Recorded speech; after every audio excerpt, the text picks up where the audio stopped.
He's kayaked the Tasman Sea, skied to the South Pole and back, traversed the Murray River, trekked 1,800 kilometres across the Outback with his wife and 1-year-old daughter, run multiple ultra marathons, including one with a broken leg. I don't know if there's anything this man can't do. You might know him as Justin Jonesy Jones. I've nicknamed him Captain Planet. How are you, Jonesy? That's hilarious. Thank you for that. Look, if you ask my wife about things that I can't do, there's tons, Sure. especially the number of like handyman projects I have around the house, the garden, everywhere. She's just like, can you please just finish something once you start it? I'm also pretty ADHD as well, so that's an issue. Yeah, I love it. I can relate to that a lot. Although my partner's the handy one. Yeah, I can pretend, but Ah, yeah, well, she's good. well done. Yeah, yeah, she's mate. So let's start. Give us a brief overview of who you are for anyone that doesn't know, and how this kind of life you've created start. Where's it come from? Okay, my name's Justin Jones. Call me Jonesy. I'm a pretty simple, ordinary, average bloke, honestly. I kind of fell into this world of being an adventurer and a speaker and all that sort of stuff. So yeah, I'm not nothing special. I'm not the fastest guy, fittest guy, best looking, smartest, or anything special like that. These trips that I've done have just been a very natural, organic thing for me to do. I mean, I love my bushwalking. And so the trip started off small and they just gradually grew and grew and grew. But to be honest, I think they're born out of more than anything, um, regret and being a child and probably making decisions to sit on the sidelines Hmm. and realizing the hurt that that sort of caused me. Yeah, I'm getting deep straight away. Geez, Yeah, yeah. Jeez. lying down on I'll lie down on the couch and tell you all my problems. Yeah, please. And how'd that make you feel? Nah, look, I'm just a bloke. I'm just a Yeah. bloke. I'm a tired dad. I am nothing special. Yeah, I think you are. I think there's plenty of people that think you are, but I do love how humble you are to start off with. What's one of the most surprising things you've learned about yourself over these different journeys? That I can do anything I really truly put my mind to it. So you put my back up against a wall, and I will work out a solution. I will find a way through, and I will not quit. Um, so I just need that impetus, that challenge, that drive. Mm, And so I won't take on an inane task I don't really think is worth it for me or doesn't sing to me. But when it does, I won't let it go. And I have this undying belief that I can do anything if I really mm. put my mind to it. Yeah, that's cool. I don't know if you're serious about the ADHD or ADD. I relate to it, and I heard something like that. If you have this kind of in you, whether it's diagnosed or not, it can Mm, be really hard to do mundane tasks when you're not really involved. And I relate to that a lot. Like I really need to find the purpose, whatever the purpose is, big or small. yeah. It's hard to commit if you're not, and I guess that relates back to the tasks around the house sometimes, right? Oh, 100%, 100%. You have the grandest plans and grandest ideas. But yeah, it's trying to focus and nut down on those things is incredibly tough and hard. Yeah, taxes. Yeah.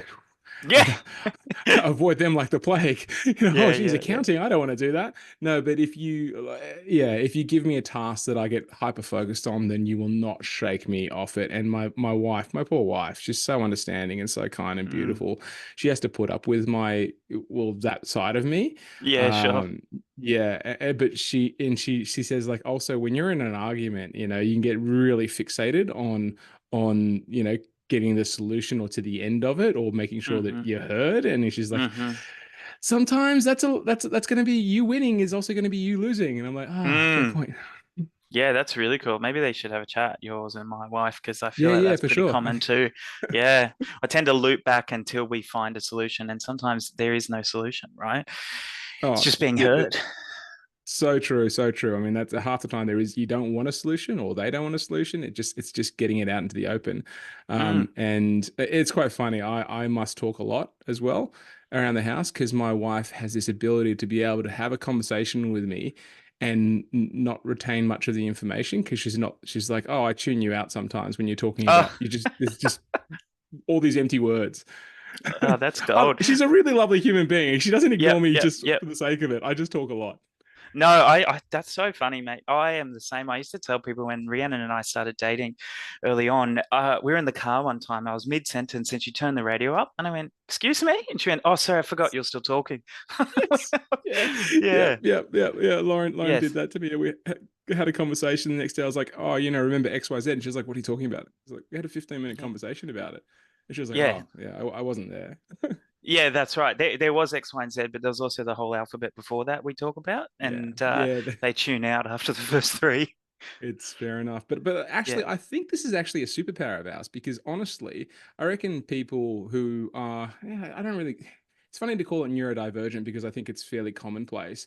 But ADHD, for example, I think we're the ones in the wild that would have survived because you're always on high alert too. You get that fixation on a task, you're able to sort of like change tack when you find a better food resource or something like that, Mm. and stick with it. So I actually think it's good. Predator hunt, scanning for predators would survive. The Yeah, yeah, glass I is agree. the issue though for back in the caveman days. Yeah, yeah, sure. That's it. Yeah, I relate. I actually had a question. I was going to get to it later, but I think it kind of fits right now. If you Yeah. weren't, out conquering the world as an adventurer, have you ever thought what you might do for a normal job, so to speak? Oh, you're not gonna. This is a judgment-free zone, isn't it? Oh, yeah, absolutely. Um. Oh, Jesus, it's gonna sound crazy. Look, I one of my biggest oh god one of my biggest I'm going to see I'm getting all like inwards. Yeah, One of my yeah. biggest regrets in life is actually not pursuing drama, like sort of the dramatic Uh-huh. arts. And it's not that I want to be that drama kid or anything like that. I just really really enjoy it. And as a kid, that's what the regrets I was talking about to start with. I remember Mm, signing up for the school play in like start of year 12 or end of year 11, and then being so scared to actually go through with the audition, because I was scared of what everyone would think. mm, And that is something that I think about to this day that drives me. Why should I let the thought of other people's, what other people think drive my decisions? yeah. Yeah. So it'd be probably something like that.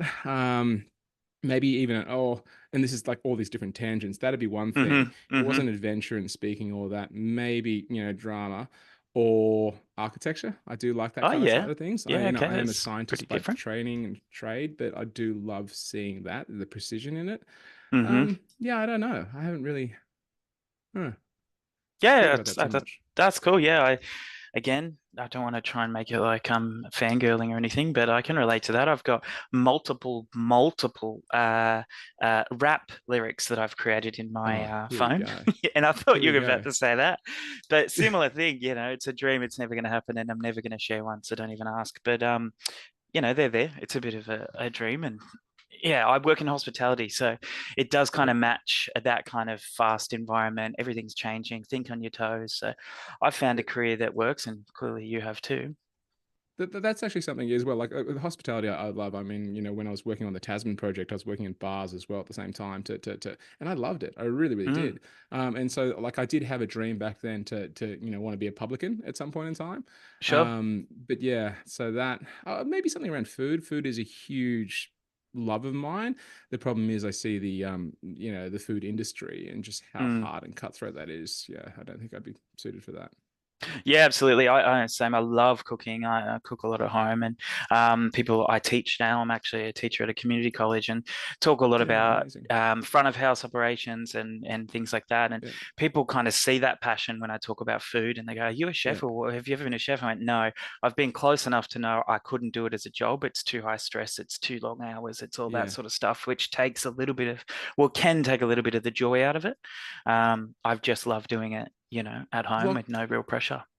Lockie, did we just become best friends? I mean, I think so. it feels like stepbrothers right now. Yeah, yeah, it Let's does go. feel a bit like that. Well, come visit me down in Tassie, and we'll cook up a storm because the access you have to natural produce is amazing. And so, like, Oh, because I yeah. do a lot of spearfishing and diving down here, like crays, abalone, scallops, fish. Like I've got a glut of it, so I'll just put it Mm, into random things. Like I'll make Singapore chili lobster, and I'll do abalone and farm raised pork wontons, for yeah, example. yum. Yeah, yum. Yeah, I made an abalone risotto the other day with my own sort of dashi stock, kind of Yeah, getting cooked from cool. the beach. Yeah, it's just so Wow. much fun. Yeah, it is. It is. I love it. I love that sort of. I've been lucky enough to work with some really cool chefs that do explore all different options of produce around. How do you get the best out of it? How do you explore, the different ways to do it, which really excites me. There's nothing worse than working with a chef that's just kind of throws some food on a plate because it Yeah, makes, a bit of money. soulless. Yeah, Yeah. it is soulless, and you can feel it in the environment as well. So, Mm. yeah. Anyway, um, look, when you're doing a challenge for something bigger than yourself, like that is for the Run to Remember, are you thinking about the cause or is it just how do you survive?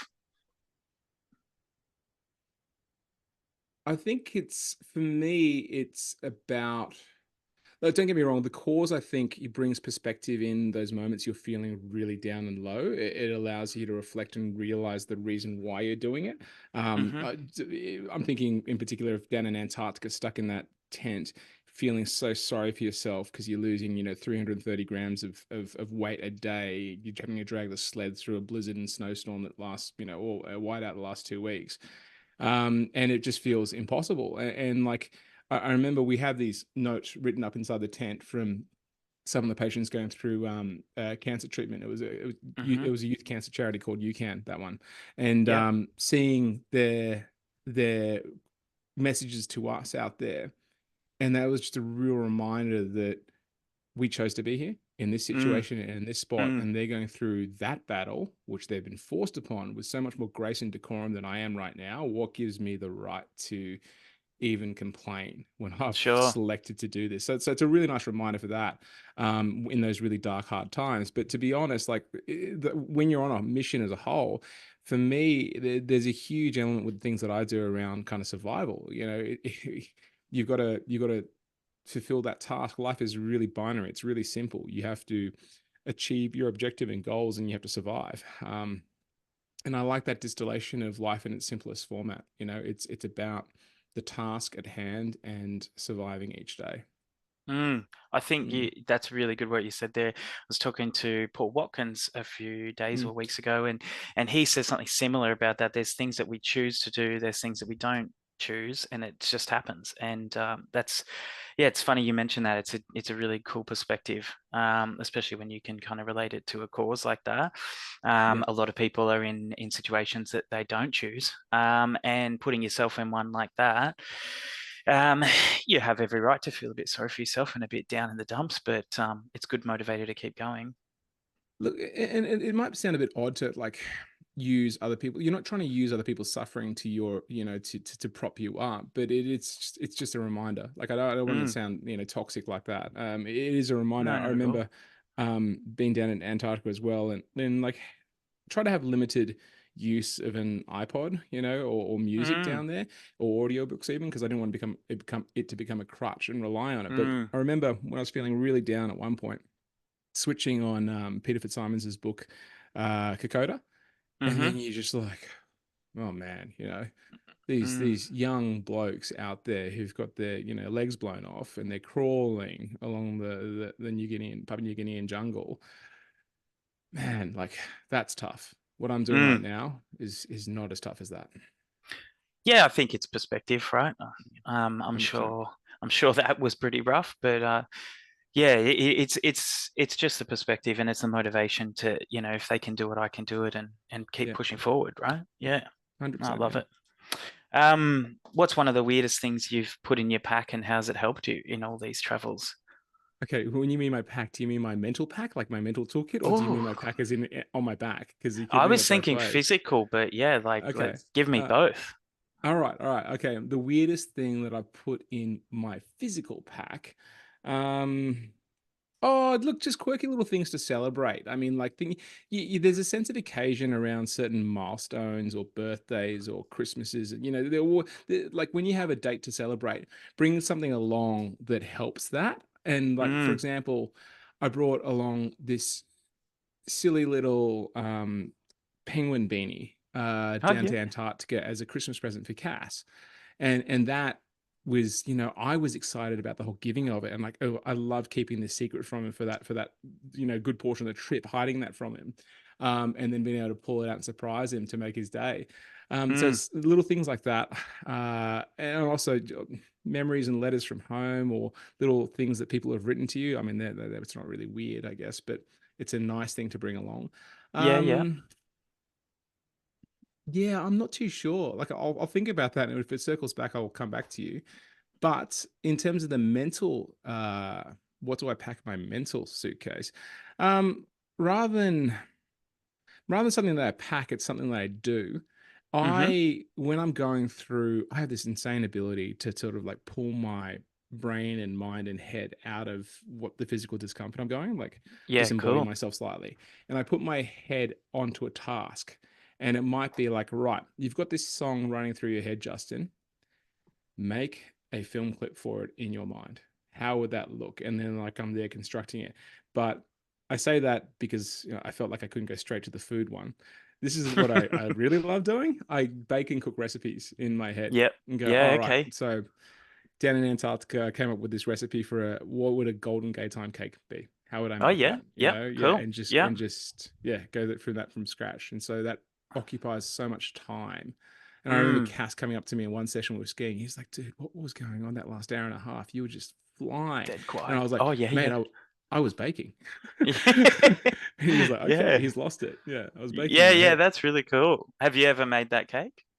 Yeah, I did. I did when we got Oh, back. Don't how'd it ask me to make go? it now. That's really, really good. Really good. Yeah. I kind of felt like the caramel could have come through a little bit more in it. Like Okay. and the crumb that I had on Yep. the outside of the cake was a felt a touch wasn't crisp enough. But then Yeah, again, when yeah. you get a gay time, it's not really crisp anyway. Yeah, so It's it's not, probably no. true to life. Yeah. What was the crumb? What did you use? Just biscuit? It was a biscuit crumb. I'm just trying to remember. It was like a biscuit crumb, but I threw a bit of a curveball with a bit of ginger through it Oh as yeah. well. Yeah, Yeah, yeah, like a bit of a cool. ginger, sort of like kind of like a ginger nut biscuit kind of crumb, but Yes, yeah, it was not. I can Yeah, it wasn't taste that it. biscuit though. Mm. Yeah, yeah. Ah, it's awesome. I think we should do this again and we'll do a little cooking podcast. What do you reckon? Mate, honestly, this would be pretty Yeah. funny. Or go back to the old school Iron Chef, like Yeah, yeah, sure. Cook off. the old school one, yeah. And you cook Yeah. and I cook, and we'll just go. Yeah. And then Already steady oh, cook where you bring some weird ingredients and you've both got to cook with it. If you ever saw that, I was done. Yeah, yeah. loved it. My sister and I used to do odd things like that on the weekends in our early 20s. Yeah, We'd have yeah, like yeah. battles at home. Yeah. On purpose or Yeah. just out of need, whatever was in the kitchen. You just had to cook. I think originally was driven by that, but I think Yeah. just also to, if we went, I think we both not through an awkward stage, but we just like you wanted to be homebodies for a little while, and it was just something Mm-hmm. to occupy the time on a Saturday night when people were going out. It's like, all right, we're going to cook Yeah, together. cool. Yeah, love Yeah, it. Yeah, that's really cool. Um, Tell me about this one. 1,800 kilometers through the outback with your wife and then 1-year-old daughter. As a yeah. father, myself, and a husband, Oof. how do you, um, how do you face, tough times and challenges as a family? Do you have any advice? Yeah, yeah. Mate, I mean, there's the pithy, fun things to say, and then there's the nitty gritty real stuff. I mean, it's an interesting thing. My wife and I, so huge, epic long trip that we did, 102 days in the outback, and I was pulling a cart that was 270 kilos at Mm, times, and my wife pulled a cart that had our daughter Morgan in it when she was 15 months old, and the stuff that she needed to kind of keep her safe and alive. yeah. And so hard, grueling task. Uh, and I was surprised at how amazing Morgan did Mm, on that trip. I would actually argue that she did the best out of a lot of us. Maybe yeah. granted because she wasn't walking, but the whole way. But and this was something really really powerful for me to know and learn. She, I'll tell a story. Out in the outback, there's a lot of thorns and pricks out there. Hmm. And they've got a saying: if you drop a sock in the outback, just walk away because it'll never be the same again. Sure. Yeah. Yeah. And some of these thorns, there's one in particular really evil, and it's like a not a tetrahedron, but it's a four-pointed thing. So there's always one point pointing up, and some Hmm. of these points can be like 15 mil high, big. And so Yeah. over the Wow. course of that expedition, I had 15 or 14 flat tires, and I had double walled, it's like two tires inside each other, and I had 14 Yeah. flat tires. And there's our daughter Morgan, who's just started to walk 2 weeks before this trip, Yeah. and she's Yeah. either barefoot or well, Oi. I don't I know don't know how what that happened happened. there. Wow. Oh, For anyone birthday. that's yeah, anyone that's Oh, listening, okay. Just some But balloons just came up it on the was I screen didn't do randomly. that. Yeah. Is it your birthday? Anyway, I know it's not. It's It's so it's odd. not mine. Well, happy It's birthday something you organized. to To someone whoever. out there. Yeah. Yeah, Someone listening to this, happy birthday. It's all for you. yeah, there Um, it is. and what was I saying? So Yeah. she just So started walking before the just trip, and the start yeah, and either baby slippers, so no real soles yes, on her yes, shoes, or barefoot. And she'd step on these things. They go straight into her feet. She'd cry. mm, She'd scream. And for 2 weeks this went on, and I thought to myself, I am the world's worst dad. I've taken my daughter on this journey against her will because she hasn't got proper of free will course. at that point. Yeah, yeah, yeah, yeah. Um, and she's going to be mentally scarred from it, and she's not going to know why. And it's interesting, as the weeks went along, the cries got quieter and quieter and quieter until it would get to a point where she'd step on these massive thorns. They go into her feet or into her palms of her hands, and she'd just like Mm. lift up her foot, not crying, and just say prick. You'd pull it out, and she'd just keep running. And it Yeah, was a wow. huge reminder to me that kids are so adaptable and resilient.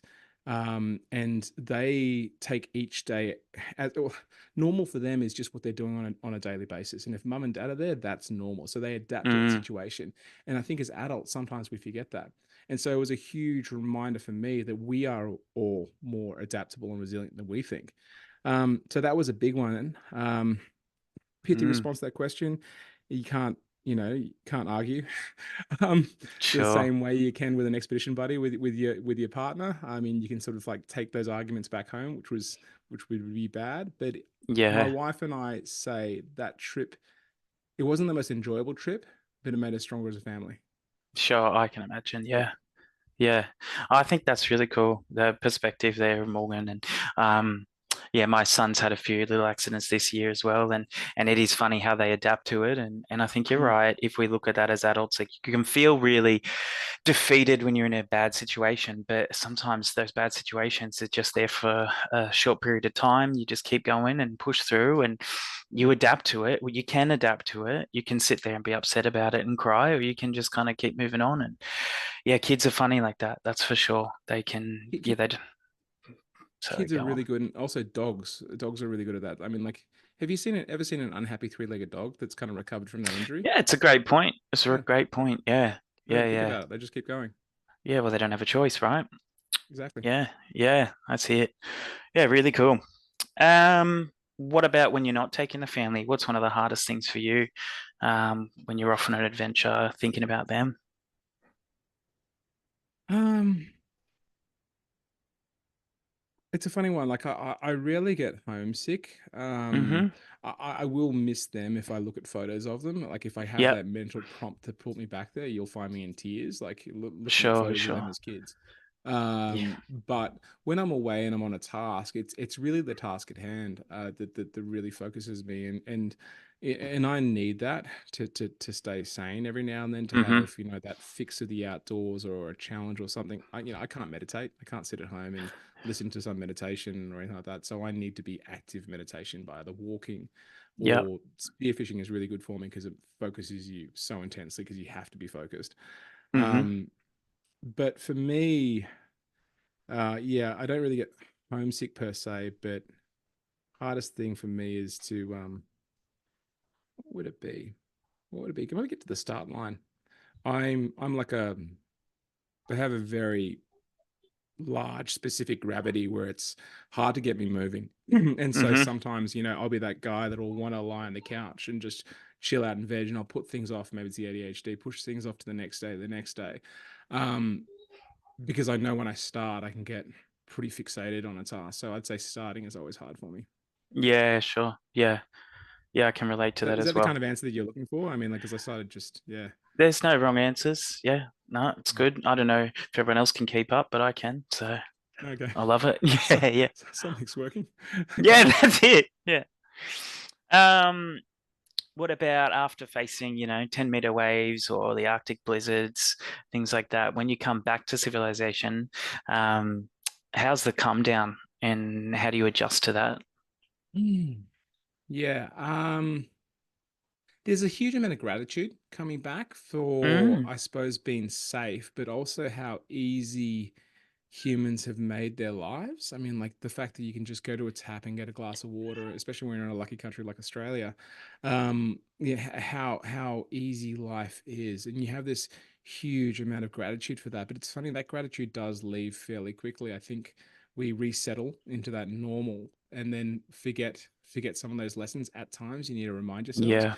Yeah. Um, but for me, coming back from those trips, yeah, uh, uh, some of those expeditions, especially I'm thinking of the kayak one, Mm-hmm. it's quite funny. That trip and I suppose that journey of getting to the start line, 3.5 years of preparation, kind of developed into a really codependent relationship with Cass, Yeah, sure. the fellow I did those trips with. And Yeah. so I remember we were out there for so long, and there was this weird realization getting back to land that we weren't communicating in the same way as normal people. Like Cass could Mm-mm. understand what I was trying to say without having to have all the words there. And then Yeah. it was funny, like for a little while, he felt like the only safe person. I love being around other people, but if I wanted to be understood, because the only person that went through that experience was Cass, and Yeah.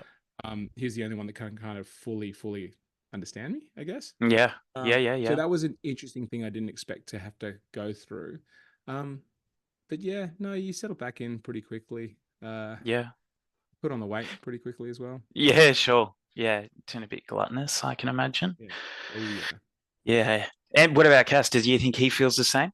Have you talked about that kind of Yeah, connection and the we talked about that connection. Yeah, post the Tasman in particular. I remember yeah. us like trying to talk to people, and oh, actually no, we got back to Sydney after being in New Zealand for a couple of days, and I remember that weekend. So we landed, I think, on a Sunday, and I think it was on the Thursday or Friday. We're back in Sydney. Cass calls me up, and he's like, "Mate, I can't handle it." Like there was some Mm, argument that blew up at home with his family.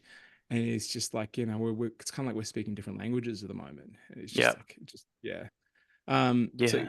yeah, I think it definitely does. You do have that sort of impact. What those journeys do. Yeah. Yeah. And do you think, like, do you get the feeling after a while, I guess the opposite to that? Do you kind of, you're in the rat race, so to speak.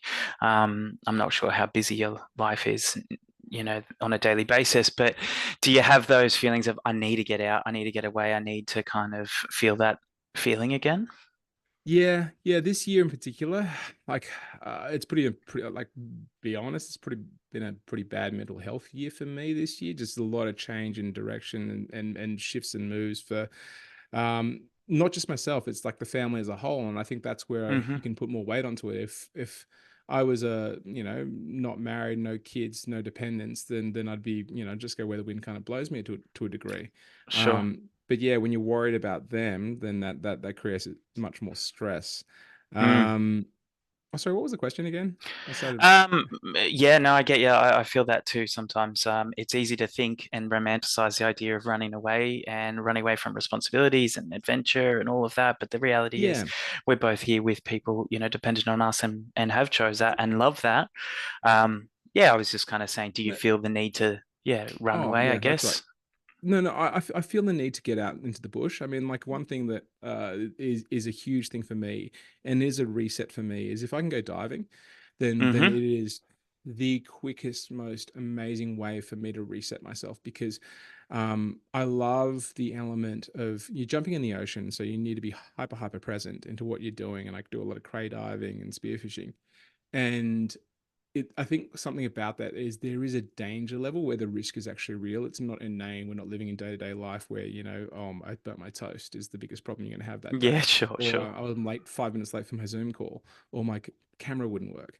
Um, it's right. You're entering into the water, and as soon as you do, you enter the food chain, and you're not at the Mm-hmm. top. And then all of a Mm-hmm. sudden, you realize you're a little fish in a very big pond and a big ocean, I should say, Yeah. and that's a humbling thing. And I think humans Yeah. need to be humble to realize our position in this world and our sphere, like a place in this sphere.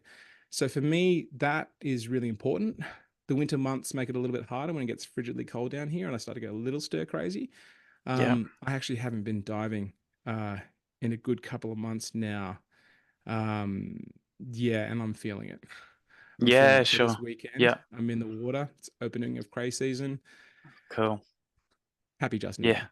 Yeah. I get it. I love it. Mine is the snow. I love Mm. not as much as you, not as adventurous as you, but definitely that's something I have been craving. I've been lucky enough to go every year from 16 to up until 2019. My partner and I, we went and lived in Canada for a year, and we came back and focused on different goals in life, which was, getting a bit of stability. We got a house, we got a puppy, we've had some kids, we Mm. got married. It's been for all on paper amazing and exciting times, but I still just miss that adventure and I want to get out. I want to get on the snow. It's the longest I've been without being on the snow. On And skis, snowboard? oh, whatever. Yeah, both. Both. Yeah. I generally snowboard, but I do love Yeah. skiing as well. Can Yeah. I just pull you up on that little put down you did of yourself then, just at the start of the whole thing? You said, Yeah. it's like, oh, not in your fashion, kind of, when you're referring to me wanting to do like the Antarctic trip, probably.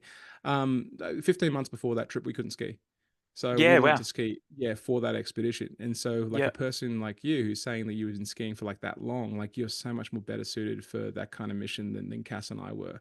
And so, like, sure. it's yeah, it's an interesting thing. It's just it's a matter of desire. I mean, like, and also opportunity, I guess. But mate, yeah, you've got the skills. I don't. Yeah, no, I appreciate it. I probably have some good skills there. And again, I was talking to someone the other day. They said, "Oh, you like snowboarding?" I went, "Yeah," and we're just swapping some stories. And I said, "I'm all right." And then just by swapping stories, I went, "You're more than all right." I went, "Yeah, thanks. I still think there's some.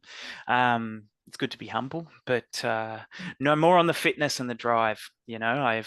Um, I said I wouldn't. I asked actually my mum and my wife if I should bring this story up, and they said it's not about you. You don't need to tell your Do stories, it, but do I'm it, I'm please. going Go to on. do it anyway, right? So when we were in Canada, it was spring skiing, so the snow's starting to get quite slushy and wet, and Mm, I was with some of the boys from work, and we're doing just some speed runs, just going really really fast, smashing it. A lot of the group went to the pub afterwards, and there was about four of us went, we're just going to do one from the top, very top, all the way down. We're just doing one more last run. And I don't know if you snowboard, but certain parts on a snowboard where it's flat, you just have to unclip and kind of walk it or skate it out. And I was with a bunch of skiers and a really good snowboarder who just knew what he was doing. So we've had to stop at one point. I unclipped, I skated across, they waited, I jumped back on, we're going, and I could feel myself slowing down again. I went, oh no. And I didn't want them to have to wait. And so I've looked over the edge of this kind of mountain. I went, I'll just pop off the edge there and I'm sure it'll join back up. Not realizing because I was too excited that that was the ski boundary.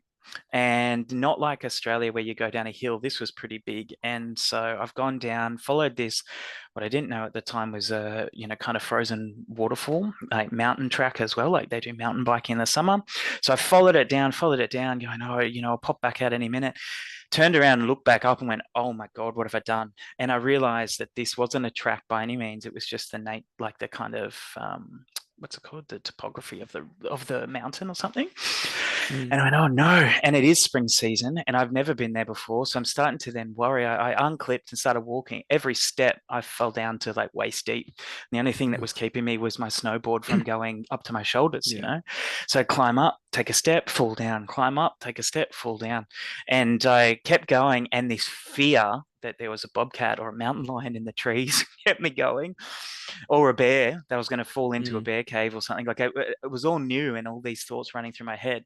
And I kept thinking over the next hill, there'll be the path, and it just kept going. And I remember I pulled out my phone. I didn't have much battery. I went, it'll be right. I don't want to embarrass myself. I'll get out. Kept going, looked at my phone. My phone was dead. And I went, oh God, now I don't know. I have no way to call someone. yeah. And I thought it'll be the next hill, kept going and saw a helicopter fly over. I went, no, don't be silly. Like I haven't been gone that long. Kept going, kept going.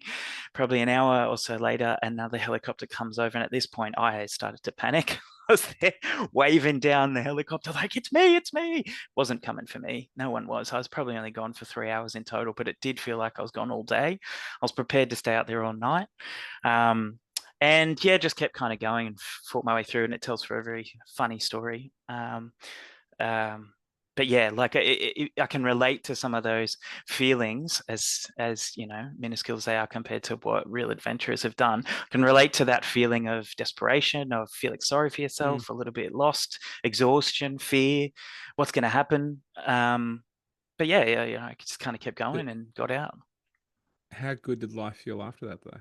Oh, mate, again, gluttonous. I remember I went down to the town, I bought a 2 liter Powerade, then I had a Coke, then when I had a beer, had a foot-long sandwich. I was just Yeah. only 3 hours, but yeah, it was that kind of, oh, wow, like I did it. And yeah, what a cool story. Yeah, Yeah. no, yeah, coming back from those kind of things, like you feel so alive. You're like, geez, and you're Mm. like, oh, you make all these. Oh, I don't know about you, but I make all these promises to myself. Oh, I'm never going Oh, to do yeah. this again. We're going to do that, Yep. and then Yep. like Yep. you forget pretty Absolutely. quickly, and that's why you Yeah. need that constant reminder.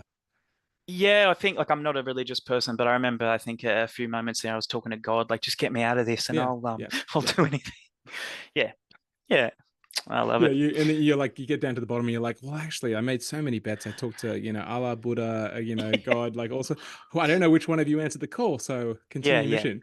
Yeah, that's right. I think it was on me, You kind of Yeah. forget weeks on. Yeah. If you could take Pete on one of your adventures, what one would you take him on and how do you think he'd go? Ooh, I think we'd have to make a custom built one, kind of where Yeah. I'm in a rickshaw and he's running, pulling me along. Oh, I love Um, it. Yep. Yep. that'd be good. I'm like, no, that can't do that. What? I mean,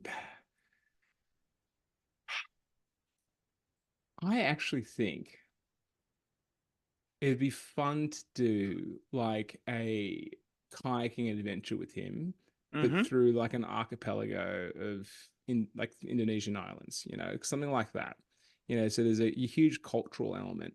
There's a huge Yeah. element to, well, physical task and energy and whatnot, but just kind of like he's done a lot of stuff he's doing up there in Southeast Asia. He's doing this run right now. Yeah, let's get him onto the water, so a little bit out of that Mm. element of running, but also in a similar environment. And yeah, I think that'd be fun. That'd be really fun. I love there's a romantic idea of like pulling up into little towns and villages, and little islands, and yeah, relating and Yeah. chatting and sort of making connections along the way, Yeah, that's really something like that. cool. Yeah, Yeah. I'd love to see him out there. He's definitely got the biggest arms. I don't know if you need that for kayaking, but it'd be good to see some muscle put on him. Yeah, I mean, like he's got a great core though and great legs, and there's a Yeah, lot yeah, more legs sure. and core than arms than you think, Yeah, in, sure. in kayaking. Yeah, Yeah, yeah, cool. Cool. you plant the paddle blade and you're trying to pull you past that patch of water rather than thinking Yeah, about sure. pulling I your get arms ya. through the water. Yeah. Yeah. Yeah. Yeah, cool. And how did you get in contacted with Pete or Hans? I'm just trying to think the very first time. Like I'm struggling a little bit. I mean, like obviously know him from the speaking circuit. I think we did a Mm-hmm. which conference was it? We did a conference together and just got to chatting. And then have obviously done the Future of Leadership series. No Claire as well. I think sort of separately from Pete, Yep. which as well. So yeah, it's just the industry as a start and whole.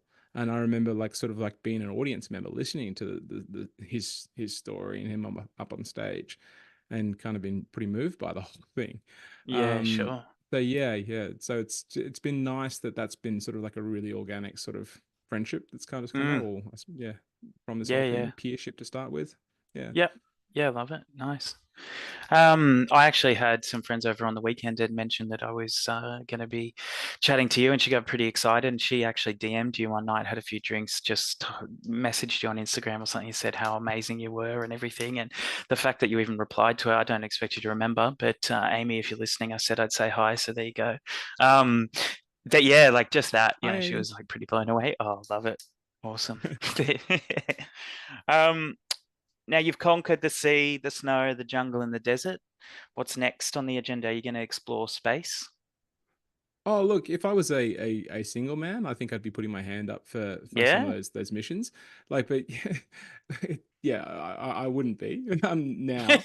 But sure. but it's interesting. So there is a chap that I know really well who kind of gave us a lot of advice and training in the lead up for Antarctica, and he's part of this space mission now. Like he's a polar guy by the name of Eric Phillips, and he's now going to space. Like I don't know how he Cool. even got selected this on a spaceship called the shuttle or whatever it's called the Fram, named after Roald Amundsen's boat that he did his trip in. But yeah, the space, I mean, that'd be really cool. That's a pretty Mm, big adventure. yeah. Uh, I'd love to. Look, I think there's more stuff on the ocean that I'd like to do. I'd like to do a trip with the family sailing. I think that's something Yeah. I really feel like we need to do. Hmm. And my wife and I have kind of agreed to that. Have to learn how to sail properly first. Minor detail. Sure, sure. Yep. And yeah, I'd love to do a big ocean rowing trip. I Hmm. never want to get into into the trap of trying to one up something I've done. So like when we got back from the kayak trip, I remember people asking me, "Oh, we're going to kayak to next," and I'm like, "No, I don't really want to kayak necessarily anyway. I want a different form. I want a different Hmm. style of adventure." And that's where the Antarctic trip sort of came into it. And then the Outback one was, trying to blend family and adventure and explore the land that we take for granted, which is Australia. Mm. I'd love to do more stuff. I grew up in Indonesia, so I'd love Hmm. to do a trip back in Indo. Yeah, That'd be cool. pretty special. Mm. I did. I wanted to ask you that before, and I got distracted. But while you were on the trip on the Outback, you ate a lot of bush tucker. Now, knowing that you're a bit of a chef, what's some of the cool dishes that you've made, or one of the weird foods that you kind of ate on there and went, "Oh, this is pretty good." Oh, actually, it was less on that trip. I mean, that trip there probably had limited bush tucker, but I'm just thinking of my time Yeah. up in Arnhem Land. Actually, Oh, went yeah. up there Yep. to sort of like live with the Onu. Try to this spot called Maparu, and we were living on country for a couple of weeks up Mm-hmm. there, learning how to hunt. And I remember one thing, I had a jabiru stalk actually one day. Like we got this jabiru, Yeah. phenomenal. Like I couldn't believe it was like a snake and Yeah. a bird. But the thing that I remember, this one little adventure, or I don't know, we went to the beach, sort of like beach. We went out to the coast for 3 days, at one point, and we were walking around, and my Wawa brother, he kind of found this clutch of turtle eggs. He actually Yep. found two clutches, and so he just Johnny's like, oh, this is good. This is good tucker. It's mine mark. It's good. And so he dug up one set of eggs and took half the eggs and left the other half. Mm-hmm. Mm-hmm. Straight away, it's just like, no, I can't obliterate a population. Like this is Yeah. the genetic line. You got to keep running. And then he goes off and finds another clutch and takes another sort of like X amount of eggs from that one. Mm-hmm. And then we get back to the rest of the camp. There's probably about six of us and maybe a couple more. And he cracks into these eggs, and you're like, look, you have to have some. And like, so they're leathery eggs, and we tear them open, kind of thing. And there's this embryo just in this Mm-hmm. egg, and it's still alive, real. And I'm like looking down on it. I'm looking at him, and he's staring at me, going, get into Rip it. in. And I'm Yeah. like, Yeah. oh, and I got into it, and I was like gagging and like half vomiting, trying to tell him it was really good. Like I was like, yeah, Yeah. it's really good. And I was thinking to myself the whole time, my wife was pregnant at the moment. I'm like, all I could think about was like the fact that she was pregnant. Here I was eating an embryo, and I just felt like Yeah. shit. This Wow. is so bad. So Conflicting. Yep. that was an interesting experience. Yeah, that's probably the weirdest bit of bush tucker that I've kind of had. Yeah. And Yeah. That takes the yeah, cake. yeah, that was interesting. Yeah. Do you think in hindsight, now you've had it and you've processed it mentally and physically, do you reckon you could do it in a dish somehow? Like, or yeah, that I know that's obviously the delicacy to eat it raw like that or alive. Well, yeah, Could it's could you interesting. dress it Yeah. up? Oh mate, I mean, like if you got a fresh one, you could make some sort of scramble, obviously, when before it's kind of formed. But I guess you could take the approach of like 1,000 year egg, or Mm-hmm. Mm-hmm. I think even in China they have a dish where it's actually you get eggs with chickens that are almost formed, so they're like jelly Yeah, like. I think it's You could Vietnam. probably Yeah. no, Vietnam, yeah, okay, there you go. So you could do something like that. Mm-hmm. Um, I don't know. I mean, like I'd feel so guilty. Like, the Yep. turtle, Yep. come on. Yeah, of course. That's the Yeah. problem. Whereas, like, you give me a stork, you give me a croc, you give me something else. I mean, I remember I had shark, I ate all sorts of things on that trip. But just like, there's something that in me where I feel so guilty, like veal. I don't do veal because I just think Mm-hmm. that's wrong. Spatchcock, I think some of that's just young chicken in Australia. And so like I want the thing I'm eating to have a chance at procreation Mm. before it gets Mm-hmm. eaten. I kind of feel Yep. like that's Yep. fair. Pass on your genetic line, then you get eaten. Yeah, cool. Yeah, I like that. Yeah, Yeah. yeah. Yeah, really cool. Now look, I'd love to keep chatting. I really would. There's lots of stories, lots of questions I've got for you, but We I can know do we're, part 2 sometime. yeah, that's it, part two, and we'll do it maybe over a stove. Oh mate, yeah. Before we wrap up, do you have any advice for Pete or anyone else attempting the Run to Remember challenge or some own adventure in their own life? Yeah. Sorry if you can hear my Yeah. son there in the background. No, I can. I can. It's cool. I like it. I like that sense of, normalcy in life. Yeah, he's Um, flying up the hallway. I can only imagine what he's wearing. have you barricaded the door? Is he going to burst in all of a sudden? Actually, no, I'm actually really surprised he hasn't walked in because he does a Yeah, lot. okay. But He does. yeah, maybe mum's got him on wraps. Um, yeah. So, bit of advice is that you've got this. I mean, we collectively humans, we have so much capacity to do hard things. And it's only when you push the boundaries of what you think you can do, you actually realize there is so much more room than you actually ever gave yourself credit for. And it's a self-preservation thing. You say I'm only capable of so much because you want to keep yourself safe and healthy and happy and comfortable, but your capacity is so much larger. So Mm, I don't need to tell anything to you. You guys have got it. You can do it. You put your mind to it. If you've got the desire to do it, you will get it done. And if you don't have that desire, then it won't get done. But you mm. do. Yeah, cool. Love it. Awesome, Josie. Thanks, mate. It's been a pleasure.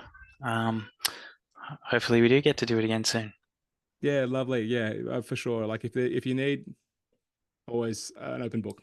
Give me a Yeah, yell. cool, man. Awesome. Thanks, mate. Legend. Catch y'all. See ya. Bye. Bye, Amy.